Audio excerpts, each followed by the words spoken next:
and aunt. We're busy, busy, terribly busy. I'd like to help, but I can't. Eric! Sir Eric of Eastman. Back to you, Gary. How you doing? I don't know. Honorable Gary Hopper. Been a you long got couple my of name days. What? right. Eric and Gary show here. The Eric and Gary show. Hey, today we got... Oh, I can't tap on the table. Thank you. Today we have a very, very special show. Go ahead, your because turn.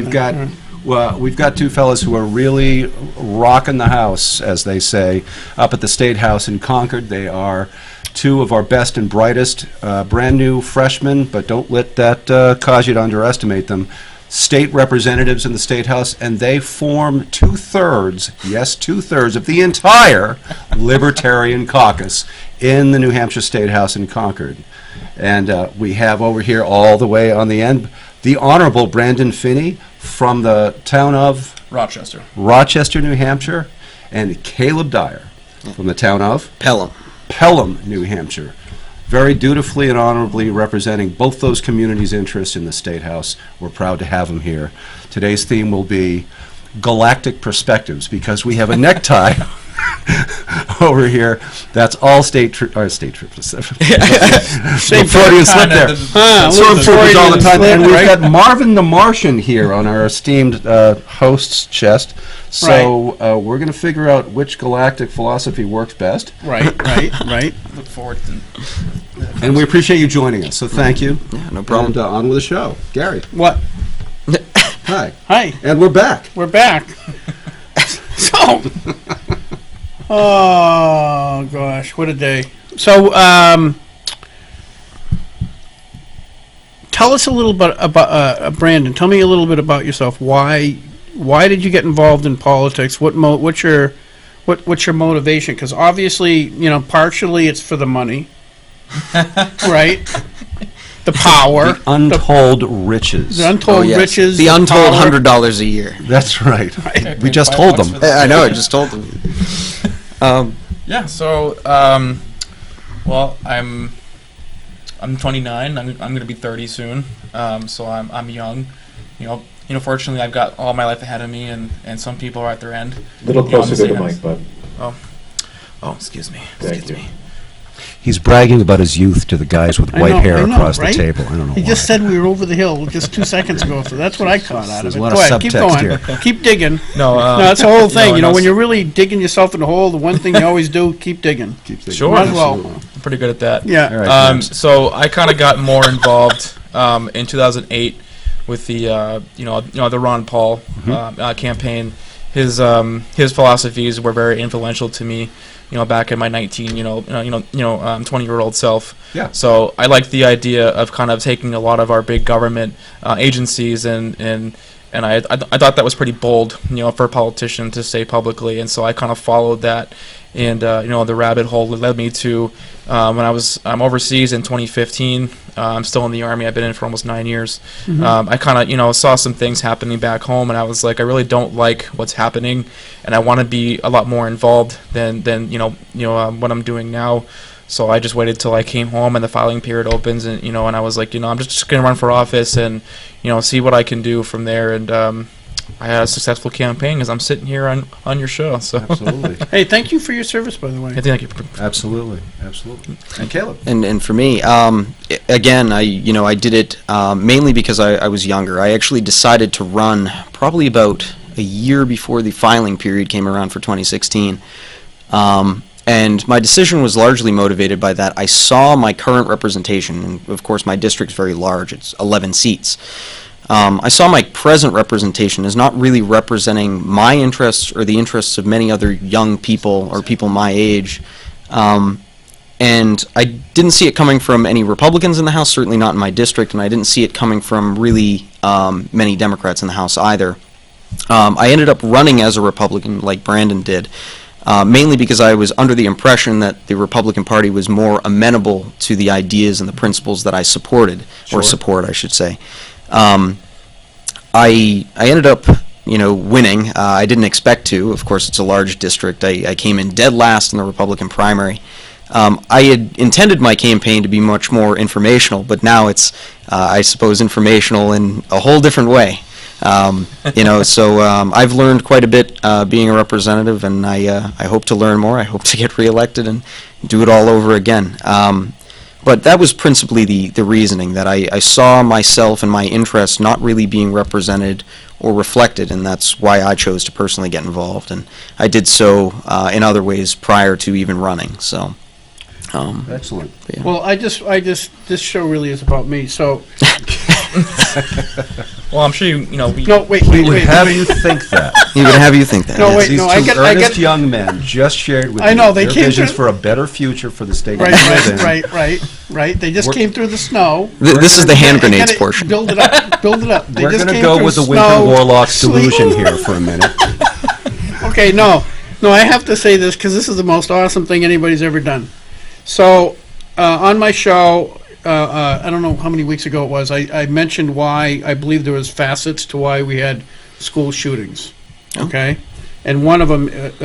So anyway, Reasons, fundamental reasons why. it so happens. yeah, fundamental reasons, which my guests probably don't quite agree with me 100% on, but that's okay. Who Doesn't knows? matter. I'm not that hung up on whether everybody Well, agrees well, with me. what do you think those things are? Well, no. I get that's a Very side note. interesting.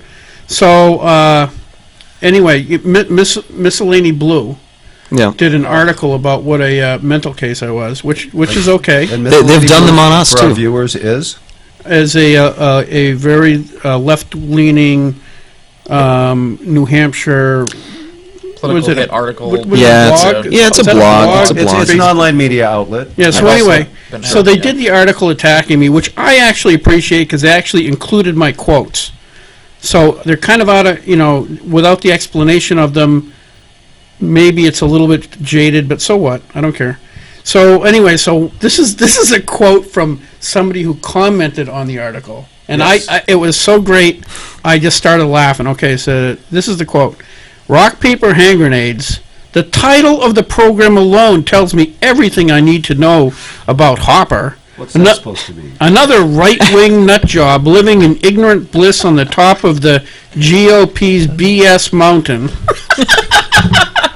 Well, I almost awesome? agree. I almost agree with the part about the GOP's BS mountain. Oh, So I want here to we take go, I want to here take a we fair go. fight. Two libertarians over here. So and I'm kind of a not so closeted libertarian myself, having run on the Republican ticket and voted with the Libertarians more than 95% of the time while I was in the House for the 2 years. I want to take a quick vote. Would the GOP BS Mountain be a great name for a bar band? Oh yes, absolutely. That's a great. Oh, that would be an amazing BS, house band. GOP Yeah. BS Mountain. Yeah, The just GOP like BS not. I actually like Kevin Avart, but he's a great musician, and if he started that band, I'd go see them I all play the drums time. for him. I would I join. do I'd be a drums. groupie. I'd do anything. Hey, I'd wrap wires for the GOP BS Mountain. just a second. Hey, Paul, we're getting like feedback from one of these things, like it's on, and we're getting buzzing noises. Okay, there's a little white box, like a little transistor radio looking thing right in front of Eric. Yeah. On the right hand side of it, there's a little volume knob. Eric can turn it down. Not I will do this. Right on the necessarily. right hand side of it. He doesn't have to move or anything. He can just volume down on it. Not being a young buck, I'll put on my eyes first. Okay, volume knob. Your other right hand side. Okay. Well, I was thinking the right-hand side of the device itself, but yes.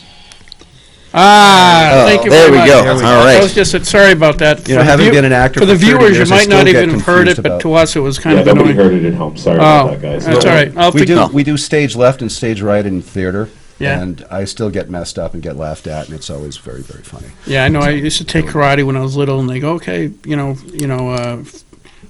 right kick," and my left foot was always out every single time. Didn't matter. Didn't Daniel Day-Lewis do a movie about you? It's kind of a biopic. My left foot. You know, he didn't win the You're Oscar way too- recently. You're way I wonder too why. deep for me. Yeah, Did you win any Oscars that was a yesterday, deep, the other day? deep quote. Did you win any You know, Golden Globes or? I put up a faux Facebook posting of myself holding Gary Oldman's Oscar in hopes that people would be convinced. Yeah, and Because I too do a very, very good Nosferatu. But I believe it. I don't think they were convinced. I think Gary's got it on me. Besides which, he played Sirius Black, so I got nothing on this guy. okay. Yeah, well, He's a, So anyway, we were going off on some other tangent before I started us on a different tangent. there was something I wanted to ask What? our gentlemen. Okay, go, here. because I'm just absolutely ridiculous tonight, so. Yeah. We switched parties. Well, it had, you know what, you read my mind, and that was very astute of you. You both ran as Republicans. You both declared as Libertarians after you made it into the House. But in no way, and I know this about you, in no way did your values or your stance on important issues that affect your neighbors that you represent, did they falter or change? It was just a label. But it was done for a reason, and I'm sure you each have your reason. And I also happen to know that not everybody gives you a chance to fully explain yourself as to why you felt that it was a legitimate and worthwhile choice to change the jersey you were wearing, you know. Wait, no, you got to show us the jersey you can wear now. Go Yeah. ahead. Coach, Okay, yes. yeah. Well, Gary was so gracious. He had some T-shirts made up for us, and love it. I'll show the audience this. And I might be wearing it at the 420 rally, and perhaps even the LPNH convention, because I love it so much. It is Party Animal. Isn't that sweet? Yes. I love it. Yes, it's fantastic. With the porcupine with the joint in his mouth, I think it's fantastic. My son drew that. Oh, that's really, did he? Oh, yeah. Oh, Yeah, that's yeah. great. That's awesome. When I was first elected. All right, so wait. I want to BS well, knockoff yeah. of that shirt Well, myself. anyhow, back to the question from Eric. though. We have to stay on one subject at a time? Yeah. Ideally. Digression We gotta depot. stay today. focused for at least one issue, and then we can go off on our hand grenade tangent. Yeah. Yeah. I love the hand grenades portion. I'm very interested in knowing Quiet, because quiet. I know it wasn't easy. You know, Yeah. I imagine it wasn't easy. I wasn't there. But, you know, one hears this and that and the other. And I know you both as being men of integrity when it comes to the principles that you represent and very well informed and articulate about those principles. Just the fact that you switched parties didn't change those principles. But I'm not going to put words in your mouth. So, in your own words. As the first person to switch, I realized fairly early on, it was, I would say, January, late January, so actually about the whole month of January, really, during the committee meetings and the beginning of the process, that my principles and what I had tried to put into legislation, that the majority office was not going to be very cooperative with trying to help me pass those bills or help me work with the committee or give me, any kind of leg up or help with that. And I basically thought that was the function of a political party to, once you are elected, it's no longer about the election, it's about doing the work that you have as a representative. And I almost took it as a slap in the face. Like, if I'm, basically going to donate my time to represent the people of my towns and represent my principles and my ideas, I would at least like to, have some, if not assistance, have some kind of passivity. But instead, the Republican majority office was very much active against the things that I was trying to promulgate in the way of ideas and principles in the House. And I thought that was really troubling, and that's why I eventually made the decision in early February to leave. It was actually, I made the decision in late January, very late January, but I officially did it in February. So And given the fact that the session, of course, begins at the beginning of January, Yeah. you're sworn in Yeah. in late December, and then everything kicks off at the beginning of January. It didn't take you long No. to realize you didn't have majority support. Do you, Yep. in fairness to leadership, when I was a freshman legislator, I had ideas too, and I went to leadership, and they were very polite, but it was obvious that they had no intention of And helping. that's, So it that's a wasn't- problem. That's a significant problem with leadership. Well, it yes. shouldn't matter whether or not you're a freshman. If you take the time out of your life to Right. go up and do the job of a legislator, you ought to be treated with the same exact courtesy as any other member of that body. Right, but think of it from their perspective. They've got roughly 200 people coming to them, all with their own individual ideas, and it's got to be pretty tough to negotiate. They want to be, political expedient, too, and find the things that will, give them those political brownie points in the media Yeah. and with the voters to stay, in power, so to say. So they're not really going to give actual good ideas, the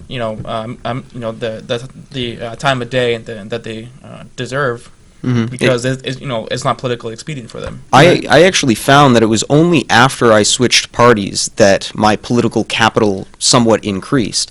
And it might sound counterintuitive because if you leave, one of those existing structures, you'd think that there's security in that structure, that there's kind of some power in that structure. But I actually found more power in being an individual going off on my own because it allowed me to be more free in the way that I presented the principles that I, strongly believe in the way that I represent my constituents. It allowed me to do that in a, I think, more effective and more independent manner, regardless of, whether or not I am a member of the Libertarian Party. It was easier to make a case to my constituents on any position that I held. Not only that, I was going to go somewhere with that. Sounds like me. Yeah, but anyhow. No, but that's a lot of good stuff that you're sharing, and it goes back to the notion that you're there as a volunteer, essentially, to do a job, and to do a job to the best of your ability as you understand it. Yes. And you go up there to represent people first and foremost, but they understand who they're electing when they do that. Yes. And for you to feel that your hands are tied in that endeavor, well, now your oath's being compromised. Right. Yeah. Essentially. Very, very much so. And another thing, when I ran even for the office, I did run with the Republican label next to my name only on the ballot. Yeah. When I actually advertised myself as a candidate, when I actually went door to door to speak with the people who I was going to be representing, all of my literature did not contain the words conservative, did not contain the words Republican. I was very much honest about who I was and what I supported, whether it be policy or by principle. And I think that people saw that, and I think that's why I won the primary. I don't know if that's why I won the general, because the district I live in is very gerrymandered. So I think that is more attributed to it. But I certainly think that in the primary, at least, I think that my representation of my principles in a very honest and open way in my literature and in what I said was more so the reason that I won that contest. You touched, but before we Yeah. direct the same question to yourself, Sure. I don't want you to feel left out in any way, Representative Phinney. I'm on your time. You mentioned the word power, and that's an interesting word to mention as a libertarian, Yes. obviously. And I imagine that in this context, you're talking about the reach of your voice. Yes. It's not so much the power of the state that I'm talking about. I'm talking about the power that exists in numbers, in the sense that usually people associate larger groups with being an amplifier of one's voice or one's principles or one's ideas. Sure.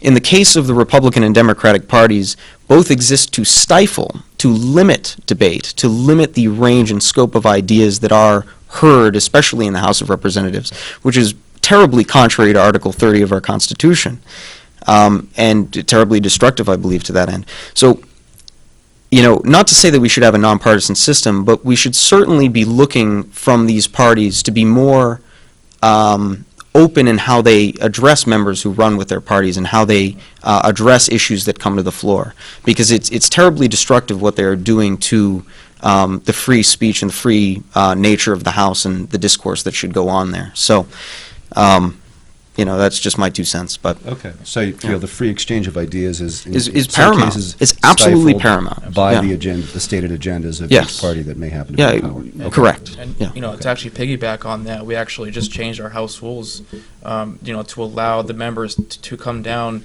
and open debate if they hadn't already signed up to speak. And I think that's really important for us to have that That ability. used to be the way it was. Yeah, and but they want to control who's allowed to be up there, and they talk about, well, we want it to be timely, and efficient, but at the same time, like, I know that I've heard things in the debate on bills, and I'm like, I want to go up there and say my point on this because I'm not hearing it, but I'm not able to do that, and the clerk is not as open to that idea of having people just kind of go up there either. So it's not just a leadership; it's the people who work in the House as well. And I do like. I understand. I understand the necessity from the clerk's point of view for having more concise debate, being able to get through the bills. But at the same time, we are a legislature. If if it is demanded of us that we must be there for more than one day in order to fairly hear these bills and debate them for the people, then so be it.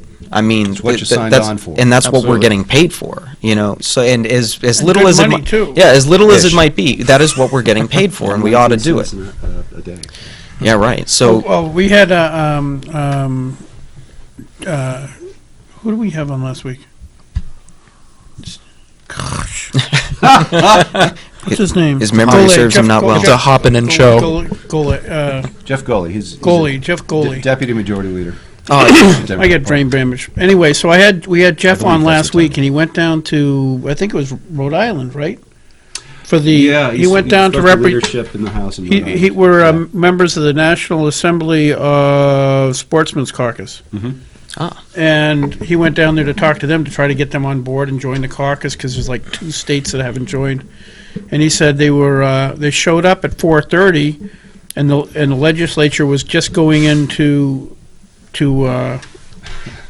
session. They gavelled in at 4:30 and adjourned at 5. Wow. Because he went Wow. there at 4:30 and he says, "Well, quite a day's work. you can talk to the speaker after the session's over." And he goes, "Oh gosh, I'll be here to midnight." It's all pre-orchestrated. It's all So yeah. there is That's no strange. free exchange of anything. It's all done. Yeah, and I'd say Rhode in Island, the bastion of democracy. in the way of legislatures, I'd say New Hampshire does pretty well, but I think that there Yeah. is better to do, and Well, I think that a lot of it is that restriction in the partisan system that lends itself to that. you Wouldn't guys- say, you're the veteran here at this table. I'm a veterinarian, yeah. You're a veritable. Got any I'm trying to dogs come I up with can another fix? cool V word, but I'm failing. And you know that it's a balancing act. You've seen that balancing act time and again, and it goes both ways. Sometimes they're more permissive about spontaneous debate, Right. and other times not so much to try Yeah, to because it's restrict it. yeah. In the last few years, like I had a guy I was a freshman with. He owned a company in Goffstown. He went for I think 1 or 2 terms, and then just I can't do it. We're going. It used to be. I forget what the number was, but we might have like 700. I don't know if this is correct numbers, but 600 or 700 bills in the first term. We'd be out of there by June. Yeah. Then the end of May, June, right, beginning of June or something. Then it just kept creeping and creeping, and people kept introducing more and more and more and more and more. And now we're up to like 2,000, 1,000 bills every year. Well, I think that And so his so if you keep adding on, if you've got 1,000 bills, at 15 minutes, 15 minutes a bill is still 100, hours, or 15 minutes a bill is still 100 hours of volunteer time It's to a huge debate it on the administrative floor. undertaking. It's massive. And sorry. Please, by all means. to go off, I think of why they wanted to label it debate too is that there are some people in the House who have they're known for going for a long time and going on and on and on. So so they want to have people up there that can be effective with how they talk about things, or how they can timely, effective, and effectively present an argument on a bill, and they want to have people up there that have that political capital to do that, and there are people that are known when they go up there, people kind of leave our chamber because they don't want to hear. No. it's fairly The typical. Exodus effect. Something to add to that.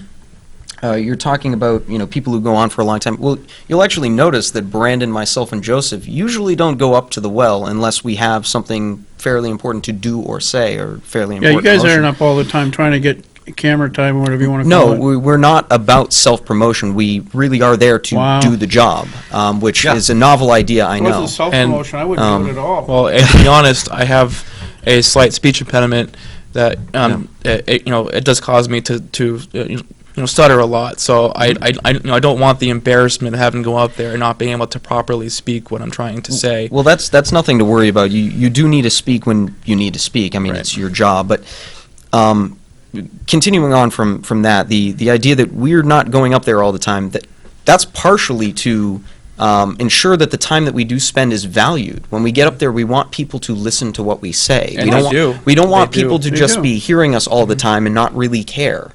Because of course, when we actually do have something to say, you better believe it's well worth hearing. Yeah. Whether or not it was when I nominated Jim McConnell during the speaker's debate, I don't even agree with him on all policy issues. He's not even libertarian at And all.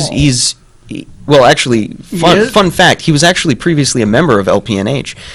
He's which a is Ron interesting. Paul fan. He's a Ron Paul fan. But if you look at the way he votes, Yeah, his voting record, I don't agree with it on all accounts. However, I can agree with that his style of leadership, and I believe that the qualities he would have brought to the table as speaker, I believe were much more productive than other things. But that's Okay. that's just one example of when I took to the floor to say something.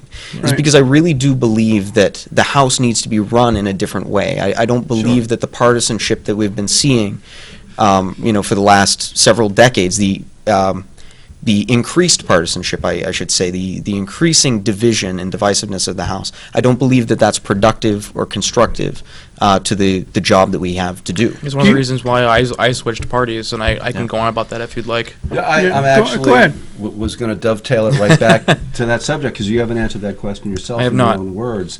But just real quick, I want to thank you for recognizing those qualities in Representative Jim McConnell of Swansea, New Hampshire, who I worked with a bunch when I was in the House.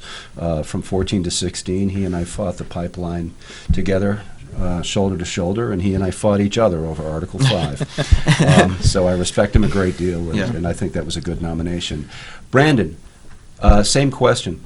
Sure. You switched parties, you caught some heat, I know this, I'm on Facebook too from time to time. Social media.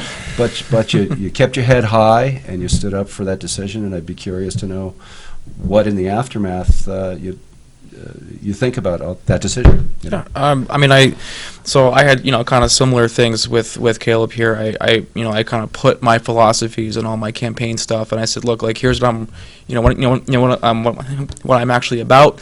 Here's what I stand for. Don't vote for my party. Like, vote for me as a candidate. Like as an individual. And I got a lot of votes that by going to people's houses and doing that. Sure. But when I got here, I found a really fractious caucus. I found that there was so much infighting that there wasn't getting any work done, and that they were squandering an opportunity to have a cohesive, unit to put some good, liberty stuff forward, and that just didn't happen. And then our governor put forth his idea of our state biennium budget, and that was kind of like the last red flag, if I may, that was his hand grenade for me. Right. And I'm going forward in my involvement in the GOP. I just didn't see, and I actually had a meeting with Chris Sununu in his office, and I said, look, like, I support a lot of what you want to do, but the budget is like the biggest thing that we do as a body, and you want to increase spending by more than the last two Democratic administrations combined. I did not get elected on my principles to vote for more spending. I was like, no, I came into office to not do that and to get rid of a lot of the state waste and exorbitant spending on social programs and all kinds of stuff. So Right. that was kind of the last straw for me. And I had switched in June, but I decided to be respectful of the body and wait till after we had finished all of our work in June, and and then I announced a press conference and said, look, like, I've always believed in this philosophy. I've always believed in these standards and values, but this party is not on that path to doing what I think is right for the people. And I don't believe in that two-party duopoly anymore anyway. So I'm going to be in a party that I actually believe in, and a party that has a chance to do a lot of good. And LPNH is a beacon for the rest of the country. We do a lot of amazing things in this state, and I wanted to be a part of that. And the most heat that I've gotten is just from people that have called me a liar and saying, you got elected as this and you switched to that, so you're a fraud now. And I don't think that's really fair, because I switched when it wasn't politically expedient.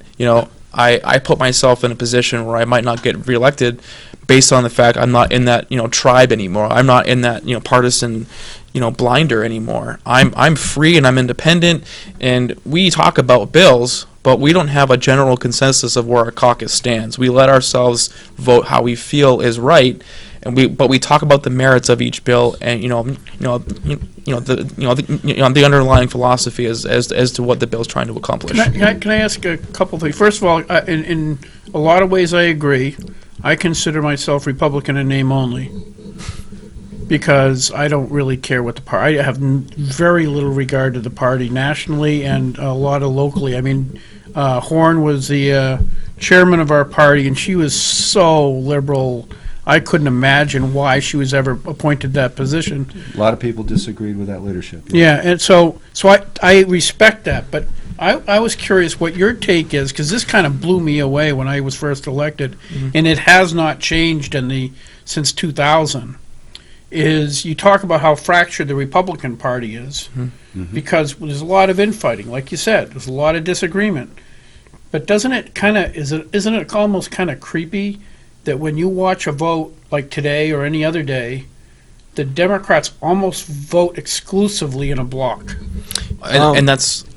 You go ahead. I've noticed this because, they all pretty much have the same principles, and I don't want to say anything bad about people politically, but I think that there are certain people in that party that will only vote for their party because that's what they think is the best thing to do politically. They have no principles to stand on, and I think historically the Republican Party has always had a lot of or a lot more of individual thought and freedom, and being more fiscally conservative, I think allows them a little more individualism. But the Democrats, they have one policy goal. There are a lot of single issue people in that party, and so they will only go on that one path. They don't want to go here, there, and there to get something accomplished. And I don't agree with anything in their platform, to be honest. And we are considered more socially liberal, but I don't think that we have a lot in common with their party. Right. I might disagree. There are a couple of things that I would say that we do agree with the Democrats on. Abolition of the death penalty is a big one. It's a big one in New Hampshire. But there are a slew of minor things. Of course, in the economic issues, we largely part ways. But with regards to the Democrats, I wish Joseph Stalcup was here because he has an excellent perspective in this. He's the third libertarian, of course, and he switched from the Democratic Party. If you say it fast, it sounded like Joseph Stalin. But I said that downstairs. Stalcup for the record, for the listeners out there. First time I'm sure he's heard that. But anyhow, so I wish Joseph was here because he actually has a very unique and interesting perspective on this. When he was a Democrat, he expressed that there was a lot of pressure to vote with the pack, to stay united, that kind of united front idea. And of course, he realized, slowly but surely, of course he made his switch in May, that he did not always follow the pack, that he was on a number of issues where the Democrats either took no position or were against. He was either in favor or, opposed to whatever their position was. One such issue was the gun issue. When the House voted to pass Senate Bill 12, concealed carry, repealing the licensing therefore, Joseph Stalcup was one of the few Democrats at the time who crossed the aisle and voted in favor of Senate Bill 12. Again, with civil asset forfeiture, Joseph Stalcup crossed the aisle. Good for him. And these being issues which are very key to libertarians, which I guess the Democrats were not so keen on. They're also very key to our constitutional rights, fundamentally. Yes, So- yes, we're very, very keen on those things as well. And Joseph noticed that, and of course he made his choices accordingly. I was fortunate enough to actually meet him at the 420 rally at the State House. I'm an active member of the 420 Foundation of New Hampshire, which organizes that event. And Do you want to tell the viewers what 420 is? Because there's some older folks that watch this. It's We don't want to get into that. It's a Oh, reference to come on. cannabis use. Anyhow, All right. I do not smoke weed. Just put that out there. I'm still in the military. I can't smoke weed anyway. Anyhow, regardless thereof, Joseph Stalcup and I had a very never excellent inhaled. discussion. Yeah, I never inhaled. Yes, I just Joseph kinda tasted Stalcup and I had a very excellent discussion that day about not only cannabis policy, but a whole slew of other things, including his votes on firearms. And we came to a very interesting agreement that we both very much were, I of course had switched to Libertarian at the prior there too, but he came to a realization that really he was not a Democrat. And It's like a coming out moment, really. Yeah, Is that what you're saying? Yeah, he realized that his beliefs were not in line with the current progressive trends, the current collectivist trends of the Democratic Party or the Republican Party Socialist for that. trends. I remember his Right. press conference he held in front of it was a press conference that may have had other things that were mentioned. Or maybe Yes, that's right. You spoke were at there. it. Yes, I did. Yeah. But during that press conference, he certainly made his disclosure and made his switch Yeah. publicly. Yeah. And I was very proud to see a young man stand up and take that kind of initiative. All of us have done that. Every time we switched, we did have a Brandon did public. that. Yeah, we did have public conferences each time we switched. Of course, they were neither well attended nor well publicized, and that really wasn't the purpose of them. The purpose of them was to just let people know, if you're interested, here is why we've made this decision. You know what's But you know what's really kind of pathetic is the news media. Okay. Oh, well. If you had come out and said that you are admitting in public that you're a man in a woman's body or something like that, a transgender coming out party, there would have been cameras everywhere. You would have been front page news. I don't know about that. Oh yeah, It's oh, a hot yeah. story, and I mean, we may I'm not just agree saying on they this either, cut Caleb, the but- news covers what they want people to know about. Right. They do not cover things that. But I will say, because the Libertarian Party, and I don't know if you guys know this, but the Libertarian Party sends me, what is it, Liberty, New Hampshire, or whatever it is? What is it called? A newsletter or something? Yeah, no. Anyway, they send me money every year for re-election because No, we don't send you money. Okay. We definitely don't send you money, Gary. I'm sorry, but we nothing don't. personal. I don't take. I don't have any personal. money to give you We're anyway. talking I'm- NHLA is what we're talking NH about. Yeah. Oh, okay. Okay, yeah, NHLA. Yeah. Oh, NHLA. Yeah. Which we have some disagreements with even positions that NHLA is taking. Okay, on but bills. NHLA, which is a more libertarian-leaning group, theoretically. Anyway, they always send me money because I tend to vote on a lot of issues your way. Well, our contention is that the NHLA specifically leaves out certain bills, that which we do have positions on as libertarians. Right. That which they leave them out specifically because it's more, it's easier for them to not exclude Republicans from their lists. Because I guarantee you, if the NHLA included the bills that the LPNH includes on our list of priorities, Yeah. Republicans would nearly always fail. I see. And we'd like to be, a lot more involved in their Right. organization anyway. And I think that they would be open to that idea. It's just hard to make a lot of time to commit to more things that we're already doing. And I want to say earlier that there may not have been a lot of press conference coverage when we first switched, but since then we've been able to kind of influence a lot of other people. I've had people tell me that they've been influenced to run for office because of me and him and what we're trying to do in New Hampshire, and that has grown so much to the fact that now we're going to be speaking in states like Connecticut and Right. Texas the next 2 months. I'm going to be in New Orleans for. I've received letters from all over the country from people who cite me as an inspiration to running either as an independent or running with whatever party. It's I just understand crazy. that you've both been getting that kind of Yeah. Yeah, it's attention. crazy. So that brings us to the next question I have, one of the past, kind of a look back, but more importantly, the future, because the Libertarian Party was not an established party officially in the state of New Hampshire for a long time, and the last time they were, a fellow by the name of Don Gorman, who I know is a name that's probably familiar with you, was the sole Libertarian in the House, and because of that, he was the Libertarian leader of his party, the majority leader of one. I believe during his tenure there was somebody else that joined the Libertarian Party. There were three others, There's actually. three others, Yes. okay. But it was small, and it lasted for a while, and then ultimately Yeah. it didn't. And he continues to contribute to the well-being of New Hampshire's liberty-leaning elected representatives, even to this day, as a mentor and a teacher and a trainer and all that, and so God bless him for that. But looking ahead, it sounds to me like things are getting brighter and brighter, and that your influence is just growing exponentially, not only as individual legislators, but as a party Yeah. here in the state. Well, we've had some great people that have, kind of picked up the mantle. Darryl Perry, he ran for Sure. president of the United States on our party platform in 2016. So he kind of brought those or that experience to to New Hampshire and built up our party again.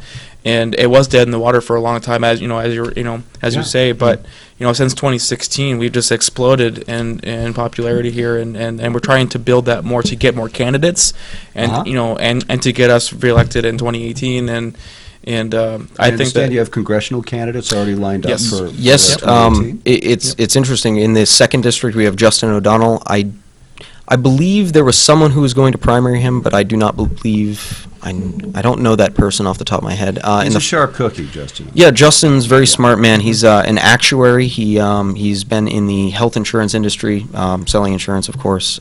He's specifically his goal in that industry, or in doing that job, was to try to get people off of Medicaid or get people off of Medicare, to try to get them to something non-government subsidized or non-government run. That's like activism. Yeah, that's activism as far as I'm concerned in terms of market activism.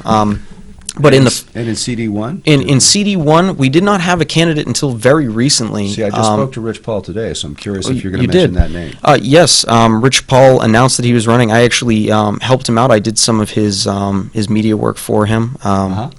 I'm not familiar with him, so I can't speak on this. Well, I am. He's actually the man who founded the 420 Foundation that I spoke of earlier, that which I'm a member of. He's been a long-time activist. Yeah, he's been a long-time activist.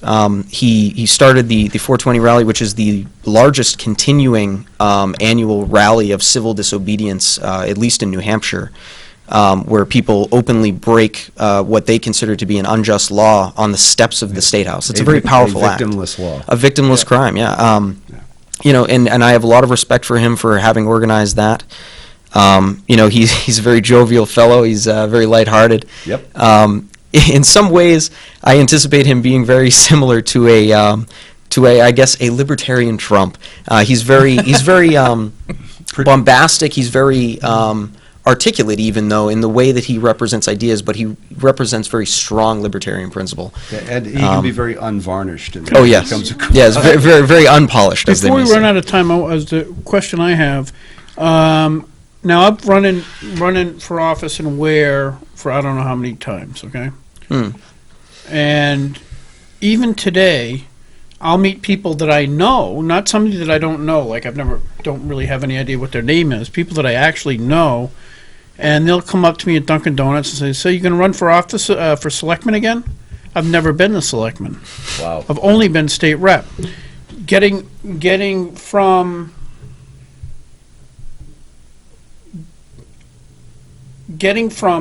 out of that two-party system is going to require you practically to get to know intimately a polarity of your constituents. Yeah. Mm-hmm.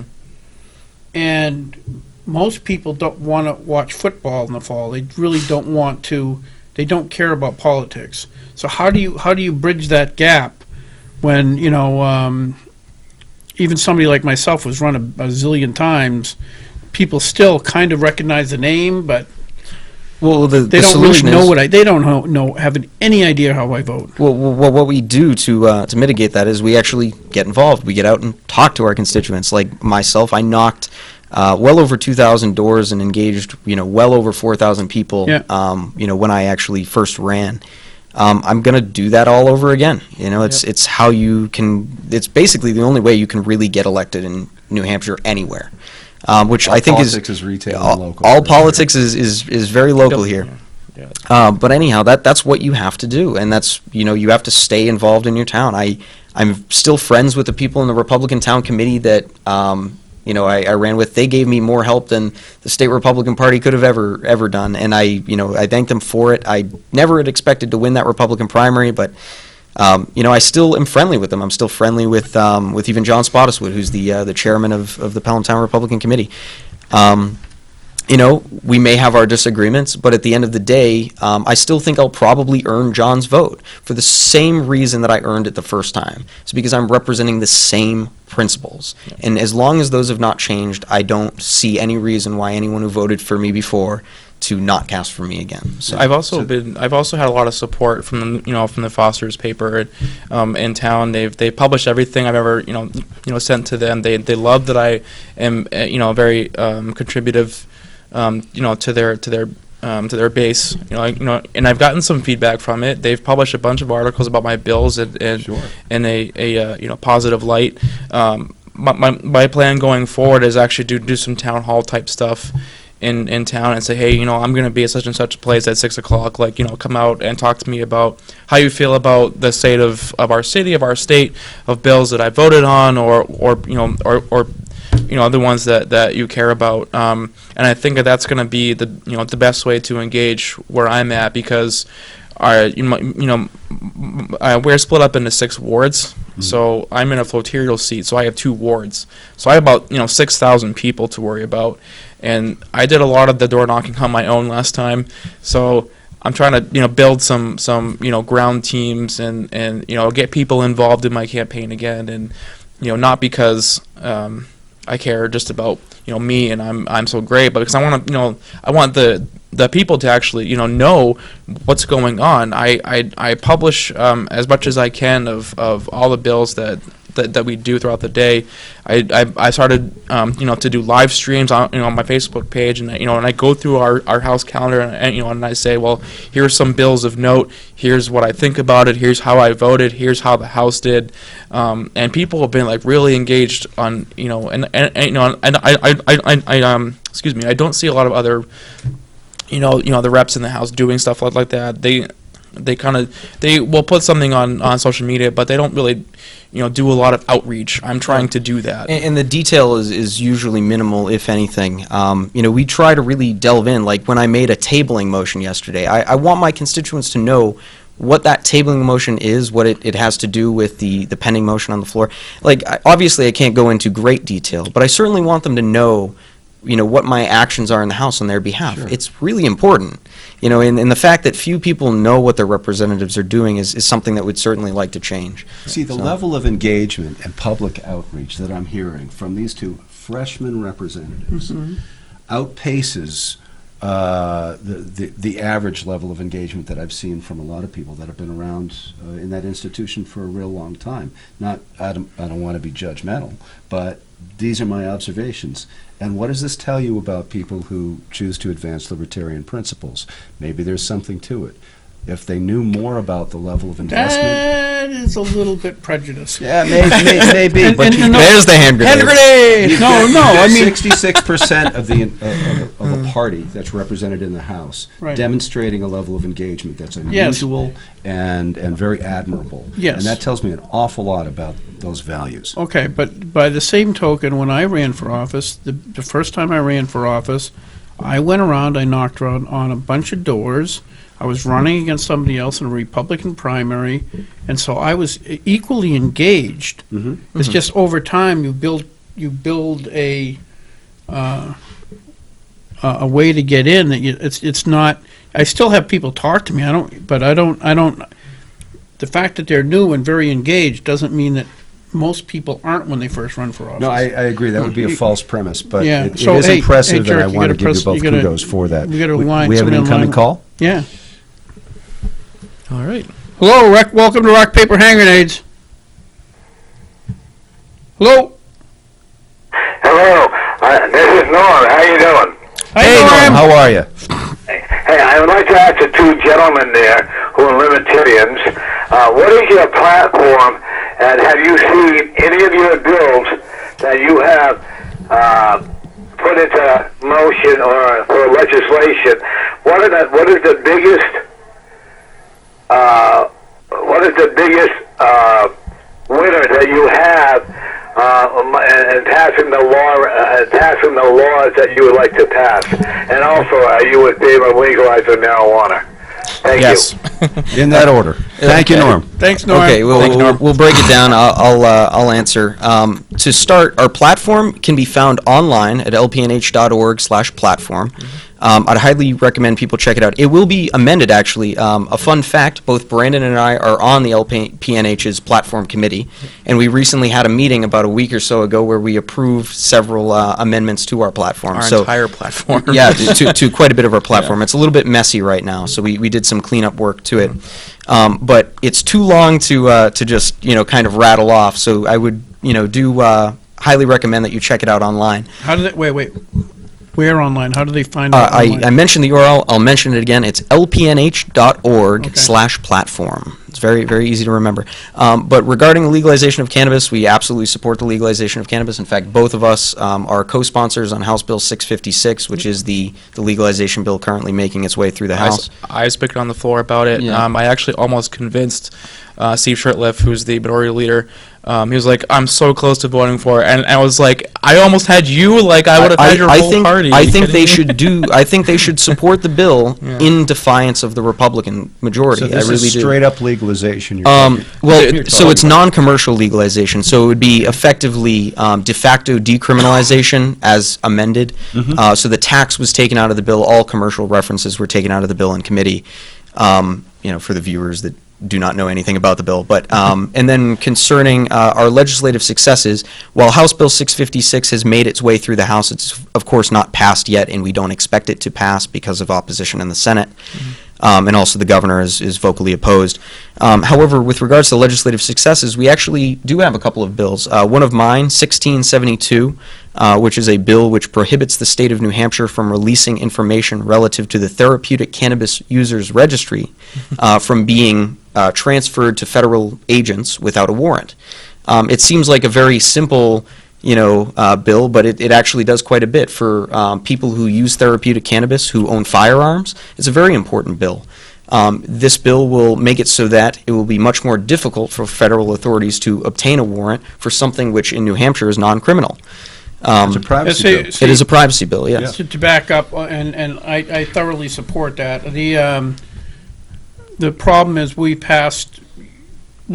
have decriminalization of marijuana, it is still a federally prohibited drug. Correct. So that if you have a firearm and marijuana on your possession, you're committing a federal crime. Correct. Yes, you are. And so having a But the state agents have no authority to having a prosecute that. database of all the people who are using it for medical use meant that the federal government could say, "Oh, Caleb's uses marijuana. Does he have any guns?"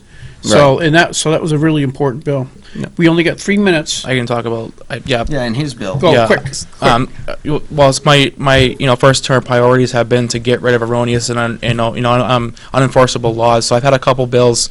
One was from the 1850s, which would make people who are sideshow performers who the guys who play guitar on the street, Right. they'd have to go get a permit from their town, and if they didn't, there'd be a criminal penalty associated with that. So that bill did pass out of committee. It also passed in the House, and the other bill I'm really proud of is the fact that there are a lot of people that don't know that you can't drink alcohol on stage when you're performing. And I put in a bill through the Commerce Committee to get rid of the stipulation that entertainers who, a band or are no longer considered employees, of that venue or of the state. So that stipulation is gone. So they can get totally baked now if this goes through. Not big. No. Just alcohol. It's just consumption of alcohol. Liquor Commission actually supported it. Because they can't really enforce that law, and it does hurt the venues who book shows. Like, they can't have some acts come, because they won't come if they can't be able to have that connection to their audience in some way. And they're not really considered employees anyway. They don't, get a payroll check. So these aren't the bands that are going to perform at an AA function, is what you're saying? No. Right. No, they would not be performing. we only today. Brandon, Caleb, thank you guys very much. Eric, you're the man. Oh. Hey, I wanted to thank Brandon for those two bills as a guy that's performed both in bus stations and on the street and on We're actually stages all after 1 2 minutes. Wait. I gotta. There's a disclaimer to the show. Caleb was kind enough to pick me up over in Goffstown and give me a ride over here. Oh, no because kidding. I have a hard time with all the street lights and the snow. In a winter typhoon. Typhoon.